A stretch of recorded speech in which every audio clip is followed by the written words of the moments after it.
ఈయన విషయం కక్కుతుండు. నేను ఒక 2 సార్లు ఒక 2-3 సబ్జెక్టులలో ఆయనతో డిస్కస్ చేసిన పర్సనల్గా. ఆయనకు నాలెడ్జ్ కూడా లేదు ఎడ్యుకేషన్ మీద. ఆయన ఎందుకు ఇచ్చిండో నాకు ఇప్పటికీ అర్థం కావడం లేదు. ఆయనకు జీరో నాలెడ్జ్ ఎడ్యుకేషన్ మీద. నేనే ఎగ్జాంపుల్ 2-3 చోట్ల ఆర్గ్యుమెంట్ అయింది. ఏ సందర్భం? వారు జానయ్య అని మాకు అగ్రికల్చర్ యూనివర్సిటీ వీసీ ఉంటారు. నేను సీతక్క దగ్గర కూర్చున్నాం ఒకసారి. నాకు అప్పటికి పరిచయం లేడు. జానయ్య గారు నాకు పరిచయం చేయించాడు. ఓ నువ్వేనా అని అన్నాడు. ఎందుకంటే నేను కూడా ఎమ్మెల్సీగా నిలబడుతూనే ఉంటాను కదా. నన్ను వ్యక్తిగా గుర్తుపడకపోయినా పేరు గుర్తుపడతారు అందరూ. ఓ నువ్వేనా అన్నాడు. ఎస్ సార్, మీరంటే నాకు అభిమానము, ఎందుకంటే పెద్ద మనిషి కదా అని అన్న తర్వాత సీతక్క హర్షన్న వాళ్ళేదో మన హయాంలో 2700 బడులు మూతపడ్డాయని టీఆర్ఎస్ వాళ్ళు అంటున్నారు.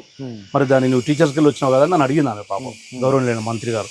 లేదమ్మా 2000 కాదు, అసలు రాజశేఖర రెడ్డి గవర్నమెంట్లో ఎక్కువ మూతపడ్డాయి అన్నాడు. లేదు సార్ అన్న. అంటే డిపెప్ స్కూల్ తెచ్చిండమ్మా రాజశేఖర రెడ్డి గారు డిపెప్ స్కూల్ తెచ్చిండ అన్నాడు. డిపెప్ అంటే డిస్ట్రిక్ట్ ప్రైమరీ ఎడ్యుకేషన్ ప్రోగ్రామ్. మీకు గుర్తుంటుంది, పెన్సిల్ బొమ్మ ఉండి అక్కడ పిల్ల ఇక్కడ ఒక పిల్లవాడు. స్కూల్స్ కూడా అప్పుడు వచ్చినాయి కదా. అదే చెప్పబోతున్నా. 96-98లో చంద్రబాబు నాయుడు గారు ఉన్నప్పుడు డిపెప్ స్కూల్స్ తీసుకొచ్చిండు. ఈయన ఏమంటాడు, రాజశేఖర్ ఉన్నప్పుడు తెచ్చిండు అంటాడు. సార్ నీకు దండం చేస్తా, నీతో ఆర్గ్యుమెంట్ చేయలేను. నేను సెలెక్ట్ అయిందే 98లో డిపెప్ స్కూల్ కింద డిఎస్సి పెడితే ఒక పెన్సిల్ బొమ్మ ఉండి అక్కడ అమ్మాయి ఇక్కడ అబ్బాయి కూర్చుని రకం మీకు ధ్యాసకుందంటే సీతక్క కూడా అవునవునన్నా అది బాగా గుర్తుందన్నా అని అన్నా. అది వచ్చింది 1996-98 మధ్యన వచ్చింది. ఆ డిపెప్ స్కూల్లో కోసమే ఒక డిఎస్సి పెట్టిండు. ఆ డిఎస్సీలో నేను సెలెక్ట్ అయినా, నాకు బాగా గుర్తాను. యువర్ రాంగ్ అది అన్నాడు. ఇక పెద్ద మనిషి అన్న రాంగ్ అంటే నేను ఎంతసేపు ఆర్గ్యుమెంట్ చేస్తా, ఇక తిట్టుకుని కొట్టుకునే పరిస్థితి అవసరమా? ఆయన నాలెడ్జ్ ఆయన నాకు అది చెప్పి మళ్ళీ ఏమన్నా అంటే రాజశేఖర రెడ్డి అది తీసుకురాలేదు సార్. 2008లో రాజశేఖర రెడ్డి గారు చనిపోకన్నా 1 year ముందు, అకాడమిక్ ఇయర్ ముందు గ్రామీణ ప్రాంత పిల్లలు కూడా ఇంగ్లీష్ మీడియం చదవాలని సక్సెస్ స్కూల్ తీసుకొచ్చిండు. 2007లో యూపీఏ గవర్నమెంట్ కపిల్ సిబాల్ గారు హెచ్ఆర్డి మినిస్టర్.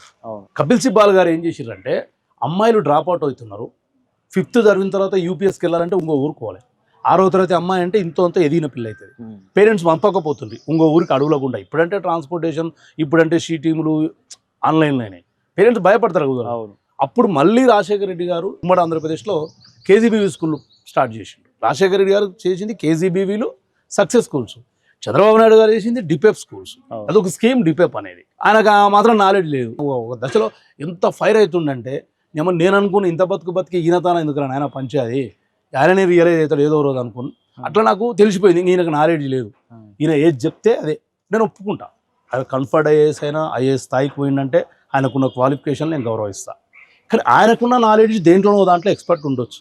ఇప్పుడు నేను కూడా నేను టీచర్లు కాబట్టి అనర్గంగా ఏవో డేట్లు జీవోలు చెప్తున్నా. నన్ను తీసుకుపోయి మీ స్టూడియోలలో పెడితే ఏం చెప్తా, కెమెరా పట్టుకొని కూడా రాదు నాకు. సో ఎవరి పని వాళ్ళకు, ఆయన పని ఇది కాదు. నేను అందుకే డిమాండ్ చేస్తా ఉన్న పల్లవి టీవీ నుంచి కూడా ఆయనను పక్కకు పెట్టాలి. ఇలా ఆయన వల్ల ఏమవుతుందో తెలుసా, మా రేవంత్ రెడ్డి చెడ్డ పేరు వస్తుంది.